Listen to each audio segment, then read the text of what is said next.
বন্ধুরা, ঠান্ডা পড়ে গেছে, এখন তো পিঠে পায়েসের সময়, তাই না বলো?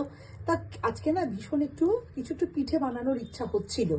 আচ্ছা, তো আমি এই পিঠেটা বানিয়ে নিয়েছি চট জলদি করে না। এটা ঘরে বানানোর জন্য খুব ভালো এক রকমের পিঠে। ঘরে কিছুই যদি না থাকে, যদি একটু গুড় আর একটু ময়দা থাকে, তাহলেই তোমরা এই পিঠেটা বানিয়ে নিতে পারবে। আর লাগবে একটু সাদা তেল।